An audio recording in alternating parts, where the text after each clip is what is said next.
आदाब, नमस्कार। मैं फैसल और आप देख रहे हैं नेशनल दस्तक। देश की वो बड़ी खबरें जो आपके लिए ज़रूरी है, गोदी मीडिया छिपा देता है, वो सारी खबरें आज आपको बताऊंगा कि किस तरीके से। देखिए, 65 बच्चों की मौत हो जाती है कुपोषण के कारण। ये खबर तक नहीं बनती है, न टीवी में डिबेट होती है, न इस पर खबरें चलती है। खबरें किस पर चलती है आप देख सकते हैं, हिंदू मुसलमान पर। तो देश की जो मूल आवश्यकताएं हैं उन पर तो बहस ही होना बंद हो गया है। इसीलिए मीडिया में सिर्फ हिंदू मुसलमान चलता है, ताकि आप लोग अपने बुनियादी जो आपकी ज़रूरतें हैं उस पर ध्यान न दे सकें। देखिए, महाराष्ट्र के आदिवासी बहुल में मेलघाट में जून 2025 से अब तक 65 नवजात बच्चों की मौत हो चुकी है। ये खबर किसी भी टेलीविज़न की बहस अखबार के पहले पन्ने पर मिली नहीं। महाराष्ट्र में विकास के नाम पर क्या क्या नहीं हुआ। विकास के नाम पर पार्टियों के टुकड़े कर दिए गए, विधायकों ने विकास के लिए सरकार पलट दी, उप मुख्यमंत्री बदलकर मुख्यमंत्री हो गए, मुख्यमंत्री पलटकर उप मुख्यमंत्री हो गए, जनता गरीब से और गरीब बीमार से मरणासन हो गई। अमर उजाला के पेज 11 पर यह खबर है। आप देखिए, पेज 11 पर यह खबर है। तो खबर बनती है, लेकिन जो प्राथमिकता होनी चाहिए वो नहीं मिलती है। उसी को पवन खेरा ट्वीट करते हैं, काश महाराष्ट्र में कांग्रेस की सरकार होती, कम से कम कई दिनों तक 65 आदिवासी बच्चों की कुपोषण से हुई मौत की इस भयावह खबर पर देश की मीडिया में चर्चा तो होती। तो पवन खेरा भी ये जानते हैं कि अगर कांग्रेस की सरकार होती तो इन बच्चों पर किस तरीके से डिबेट होती, ये भी जरूरी था। और देखिए, इसके अलावा मध्य प्रदेश के उज्जैन में पुलिस ने नकली साधुओं के गिरोह का बांडाफोड़ किया है। इस गिरोह के सदस्य नागा साधु के भेष में हाईवे पर गाड़ियों को रोककर सोना, चांदी और कैश की लूट करते थे। इस गिरोह ने उज्जैन ही नहीं बल्कि आसपास के कई इलाकों में ऐसी वारदातों को अंजाम दिया था। उज्जैन पुलिस ने इस गिरोह के 7 सदस्यों को उज्जैन में हुई लूट की घटना के महज 30 मिनट के भीतर गिरफ्तार कर लिया है। तो खुलेआम जो है ये साधु बनते थे और लोगों को ठगने का काम करते थे। तो ये भी खबर है और सरकार कहती है कि सब चंगा सी। और देखिए, धीरेन्द्र शास्त्री जो है वो दिल्ली से वृंदावन जो है यात्रा कर रहे हैं। 16 नवंबर को उनकी यात्रा समाप्त होगी और लगभग 170 से 80 किलोमीटर की ये यात्रा है। लेकिन यात्रा में चलते चलते उनकी तबीयत बिगड़ गई। उसी को क्रांति कुमार ने लिखा है। धीरेन्द्र शास्त्री, जिनकी उम्र 28 साल है, दिल्ली से वृंदावन 170 किलोमीटर सनातन हिंदू एकता यात्रा में 100 सेल्सियस डिग्री बुखार से बीमार पड़ गए। वहीं 34 साल के राहुल गांधी ने भारत जोड़ो यात्रा में 4080 किलोमीटर और भारत जोड़ो न्याय यात्रा में 6773 किलोमीटर पैदल चले। यानी कुल मिलाकर उन्होंने 10,000 किलोमीटर से ज़्यादा पैदल चले थे। ना रुके ना बीमार पड़े। राहुल गांधी का विजन साफ है, SC ST OBC को आबादी के हिसाब से हिस्सेदारी देना, आरक्षण की 50% लिमिट उखाड़ फेंक देना और जाति जनगणना कराना। धीरेन्द्र शास्त्री की यात्रा सामाजिक न्याय की मांग को दरकिनार कर केवल हिंदू राष्ट्र का मुद्दा उठाते हैं, जिसमें केवल धीरेन्द्र शास्त्री की जाति का अधिपत्य रहेगा। तो देखिए, धीरेन्द्र शास्त्री जो है वो बीमार पड़ गए अपनी यात्रा में। और देखिए, कंगना रनौत पर उत्तर प्रदेश में चलेगा राष्ट्रद्रोह का मुकदमा। उनके खिलाफ आगरा में किसानों के अपमान और महात्मा गांधी के खिलाफ अभद्र टिप्पणी करने के आरोप में राष्ट्रद्रोह वाद दायर किया गया है। तो कंगना रनौत की मुसीबतें खत्म होने का नाम नहीं ले रही है। अभी इन्होंने चंडीगढ़ कोर्ट से इनको फटकार लगी और इन्होंने किसानों से माफ़ी मांगी, जब इन्होंने टिप्पणी की थी कि 500 रुपये में ये औरतें आ रही हैं और खालिस्तानी बयान दिया था। और ये देखिए, दिल्ली में पोल्यूशन कितना है वो दिल्ली वासी आपको बता सकते हैं।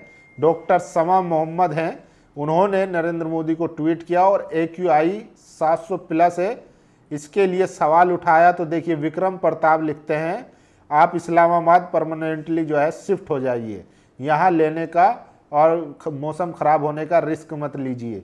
तो देखिए, सरकार से आप सवाल करते हैं और वो भी मुस्लिम है, तो फिर आपको सीधा इस्लामाबाद भेज दिया जाएगा। मतलब क्या दिल्ली में सिर्फ मुसलमान रह रहे हैं? कितने हिंदू हैं, कितने सिख हैं, कितने, लेकिन वो ये कि सवाल आप करेंगे तो आपको पाकिस्तान भेज दिया जाएगा। तो क्या 700 पर लोगों का अब अधिकार भी खत्म हो गया। और देखिए किस तरीके से राहुल गांधी के पीछे आईटी सेल पड़ा हुआ है और उनको टारगेट कर रहा है, ये भी खुलासा हुआ है। फेक न्यूज़ का खुलासा, क्या अब अपनी बहन, बेटी, भांजी या भतीजी से साथ चलना फिरना भी गुनाह हो गया? सोशल मीडिया पर बीजेपी आईटी सेल और बीजेपी समर्थक राहुल गांधी के साथ चलने वाली लड़की का वीडियो और फोटो वायरल कर बेहद अपमानजनक भाषा का प्रयोग कर बदनाम कर रहे हैं। बहुतों को तो पता भी होगा ये लड़की राहुल गांधी की भांजी और प्रियंका गांधी की बेटी मिराया है। इसके बावजूद भी बेटी का सम्मान का नारा देने वाली पार्टी के समर्थक कल से कितना किसी की बहन बेटी का सम्मान कर रहे हैं। उनकी बहन बेटी को ही कुछ बोल दे तो कागज लेकर थाने का चक्कर लगाने लगते हैं। तो कल से ये एक वीडियो वायरल हो रही है जिसमें राहुल गांधी मिराया जो प्रियंका गांधी की बेटी है यानी कि इनकी भांजी है, उसके साथ कहीं एयरपोर्ट पर या मॉल में नजर आ रहे हैं। तो उसको भी कैसे एक महिला के साथ घूमते हुए बताया जा रहा है। तो आप अंदाजा लगा सकते हैं कि बीजेपी आईटी सेल किस हद तक जा सकता है। और ये देखिए मुंबई पुलिस ने ओल्ट बालाजी की वेब सीरीज गंदी बात सीजन 6 को लेकर एकता कपूर, उनकी मां शोभा कपूर और बालाजी टेलीफिल्म लिमिटेड के खिलाफ मामला दर्ज किया है। शिकायत में आरोप लगाया गया है कि इस सीरीज में नाबालिग लड़कियों से जुड़े अश्लील दृश्य दिखाए गए थे। ये मामला एमएचबी पुलिस स्टेशन में दर्ज किया गया, जिसमें शामिल धाराएं हैं आईपीसी की धारा 295A, आईटी एक्ट की धाराएं और पॉस्को एक्ट की धारा 13 और 15। बाकी आप खुद समझ सकते हैं कि आज वो धार्मिक यात्रा में किस वजह से शामिल हो रही हैं। तो एकता कपूर हिंदू एकता यात्रा में जाने की अपील कर रही है और खुद भी जाएंगी। इससे पहले शिखर धवन जो सट्टेबाजी में पकड़े गए थे, और उसके अलावा भी ऐसे कई लोग हैं। तो इसीलिए कहा जाता है कि कोई भी पाप करिए और बीजेपी या इस तरीके के जो बाबा उनके पास चले जाइए या एक धर्म का चोला ओढ़ लीजिए और फिर आपके सारे पाप धुल जाएंगे। और देखिए काउंटिंग में गड़बड़ी हुई तो सड़कों पर दिखेगा नेपाल और जैसा नज़ारा, आरजेडी का बड़ा बयान। तो वोट चोरी को लेकर जो है वो सतर्क है लोग और लगातार। और ये देखिए विद्यालय शिक्षा के लिए होता है, ना कि नफरत फैलाने के लिए। ऐसी मानसिकता वाले लोग बच्चों के भविष्य के से खिलवाड़ कर रही है, बेहद शर्मनाक है। हम मांग करते हैं हरियाणा पुलिस इस पूरे मामले की निष्पक्ष जांच कर सख्त कार्रवाई करे। देखिए 2 बच्चे हैं, इनको कहा जा रहा था कि आप गौ माता की जय बोलिए, इन्होंने मना कर दिया तो इनका स्कूल से नाम काट दिया और इनके खिलाफ कार्रवाई करने की भी धमकी दी। लेकिन इन बच्चों की देखिए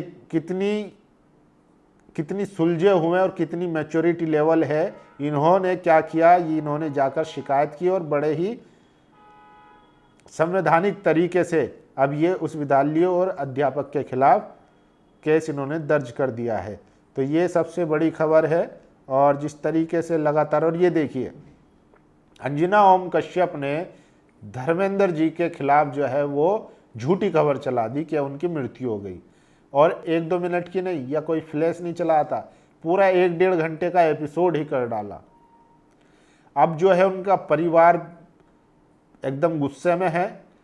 उसी वक्त हेमा मालिनी ने ट्वीट करके जानकारी दी कि सब फेक न्यूज़ चलाई जा रही है। ईशा देओल का भी बयान आया। और अब धर्मेंद्र के बेटे सनी देओल जो है वो कितने गुस्से में नजर आए, वो गाली देते हुए दिखाई दे रहे हैं एक वीडियो में।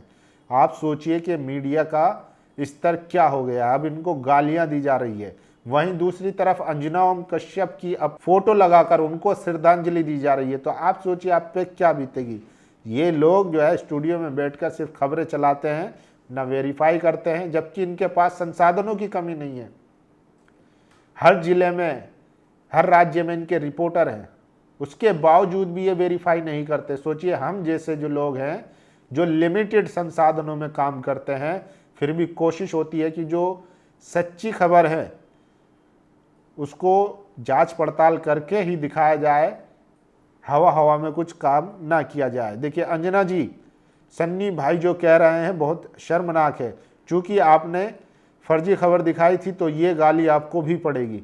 सन्नी भाजपा में पूर्व सांसद है, इनकी माताजी वर्तमान। आपको पत्रकारिता के पक्ष में बदला लेना चाहिए, एफआईआर करिए, हम आपके साथ है। सनी देओल जो है वो गाली देते हुए जा रहे हैं, तो आप अंदाजा लगा सकते हैं। और ये देखिए स्वामी आनंद स्वरूप है और ये कितना घृणित आदमी है और कितना संविधान विरोधी आदमी है। लगातार ये जो है सोशल मीडिया पर बाबा साहेब अम्बेडकर के खिलाफ, संविधान के खिलाफ, और ये आदमी मनुस्मृति को, मनुवाद को खुलकर जो है सपोर्ट करता है, जे कार्य करता है और संविधान को गाली देता है, लेकिन इसके खिलाफ कोई कार्रवाई नहीं होती है। अब देखिए इन्होंने ट्वीट किया है, ये कौन गिरे पड़े हैं भाई, जनता इतनी क्रोध में क्यों है। वैसे मैं अच्छे शब्दों और बिना हिंसा के विचार का विरोध करता हूं। आप किसी की ना मूर्ति तोड़िए, ना गाली गलौज कीजिए, यही सनातन धर्म का आदेश है। अमानवीय विचार आपने आप समाप्त हो जाएंगे, बस प्रयास करते रहिए। अंबेडकर की आयु केवल 40 वर्ष थी, काशीराम से मोदी तक अब अंतिम सांस ले रहा है ये विचारधारा। तो देखिए अमानवीय विचार बता रहा है ये बाबा साहेब के विचारों को। तो इस जैसे जो जातंकवादी हैं, जो मनुवादी लोग हैं, वो देश के लिए कितना खतरनाक है। सोचिए, फर्ज कीजिए कि अगर किसी तरीके से संविधान खत्म हो गया और इन लोगों के हाथों में सत्ता आ गई, तो फिर SC ST OBC माइनॉरिटी का क्या हाल होगा, दलित पिछड़े आदिवासियों का क्या हाल होगा। इस आदमी की बदतमीजी लगातार बढ़ती जा रही है। क्या NCSC गवर्नमेंट ऑफ इंडिया को इसकी बदतमीजी नहीं दिखती? ये आदमी मुसलमानों के खिलाफ अशोभनीय भाषा बोलता है, यही आदमी दलित समाज के खिलाफ अशोभनीय भाषा बोलता है, यही आदमी डॉक्टर BR अम्बेडकर साहब के खिलाफ अशोभनीय भाषा बोलता है, पर इस पर कार्रवाई क्यों नहीं होती है। तो वसीम अकरम ने इस पर SC डिपार्टमेंट से जो है वो कार्रवाई की मांग की। अब देखते हैं कितनी कार्रवाई होती है, ये भी बड़ा सवाल है। और देखिए इस्लामोफोबिया की मिसाल, UCC समान नागरिक संहिता में आदिवासियों को छूट क्यों मिल रही है। असम में पोलीगेमी बहु विवाह पर रोक का प्रस्ताव, आदिवासी समुदाय को छूट। असम सरकार ने रविवार को राज्य में बहु विवाह पर प्रतिबंध लगाने वाले विधेयक के मसौदे को मंजूरी दे दी है। मुख्यमंत्री ने कहा है कि Assam prohibition of polygamy bill 2025 को 25 नवंबर को विधानसभा में पेश किया जाएगा। सरकार का कहना है कि यह कानून समान नागरिक संहिता की दिशा में एक कदम है, जबकि आलोचकों का आरोप है कि यह मुस्लिम पर्सनल लॉ के तहत माननीय प्रथाओं को निशाना बनाता है। आप सोचिए, कह रहे हैं कि ये समान नागरिक संहिता के तहत ये जो है कानून लाया जा रहा है, यानी कि यूनिफॉर्म सिविल कोड। तो इसमें सब समान है, बराबर होने चाहिए, लेकिन इसमें आदिवासियों को छूट दे दी गई है बहु विवाह से, क्योंकि असम में अच्छी खासी आबादी है आदिवासियों की। तो फिर ये समान नागरिकता कैसे होगी। लेकिन चूंकि मुसलमानों को निशाना बनाना है, खैर इससे भी कोई फर्क नहीं पड़ने वाला है, क्योंकि आज जो है लिमिटेड लोग ही दूसरी शादी करते हैं। और ये भी एक सर्वे ही करा लीजिए कि कहाँ पर सबसे ज़्यादा 2 और 3 शादी हो रही है, फिर उसके बाद बात करेंगे। समाजवादी पार्टी के राष्ट्रीय अध्यक्ष अखिलेश यादव ने कहा है, अब मैंने तय कर लिया है कि आज तक और इन मरने की खबर देने वाले चैनलों की कभी नहीं मानूंगा और इसे देखकर ट्वीट कभी नहीं करूंगा। इनके चक्कर में 2 बार गलती हुई है मुझसे। तो देखिए अखिलेश यादव ने आज तक की खबर देखकर धर्मेंद्र को लेकर ट्वीट कर दिया था, श्रद्धांजलि दे दी थी, जिसके बाद उनके फैंस ने इनको काफ़ी ट्रोल किया। अब इनको पता चला ये खबर झूठी है, तो ये शर्मिंदा भी है और कह रहे हैं कि हम आज तक जैसे चैनलों को नहीं देखेंगे। तो हम तो पहले ही कह चुके हैं कि आप जैसे आप कहते हैं PDA, तो आपको भी PDA जो यूट्यूबर हैं, जो पत्रकार हैं, जो सोशल मीडिया पर लिखते हैं, जो ग्राउंड पर रहकर सच्ची पत्रकारिता करते हैं, आपको उनको देखना चाहिए। लेकिन आपका भी मोह जो है वो मनुवादी जातिवादी मीडिया की तरफ ही रहता है, इसलिए आपको बार बार धोखा मिलता है। और फिर तो आपको भी ज़रूरत है कि आप भी बहुजन मीडिया देखें, PDA यानी कि पिछड़ा, दलित और अल्पसंख्यक। जिन चैनलों में अब तो तमाम यूट्यूबर हैं सोशल मीडिया पर, ऐसे पिछड़ा, दलित और अल्पसंख्यक ऐसे पत्रकार हैं जो नंबर 1 की रिपोर्टिंग कर रहे हैं तथ्यों के साथ, तो आपको उनको देखना चाहिए। और तो आपको उनको देखना चाहिए, क्योंकि PDA का नारा आपका ही नारा है, लेकिन आप जो है जातिवादी मनुवादी जो मीडिया है जो आप ही के खिलाफ रहती है और आप उसी को देखते हैं। तो ये तो आपको सोचना पड़ेगा कि आप जो है वो किसके साथ है। बाकी अच्छा हुआ आँख खुली, लेकिन तो देखते हैं क्या होता है। तो आप सोचिए कि एक तरफ 65 बच्चे जो है कुपोषण से, खाने की कमी के कारण मर जाते हैं, ये खबर तक नहीं बनती है, ना कोई डिबेट होती है। तो आप लोग अपनी राय जरूर दीजिए। शुक्रिया। दस्तक की आपसे गुजारिश है कि अगर इसको बचाना चाहते हैं तो नेशनल दस्तक को सब्सक्राइब करने के लिए रेड कलर के सब्सक्राइब बटन को दबाएं, फिर बेल आइकन की घंटी दबाएं। नेशनल दस्तक को बचाने के लिए बहुत जरूरी है कि हर खबर को शेयर करें, लाइक करें, कमेंट जरूर करें।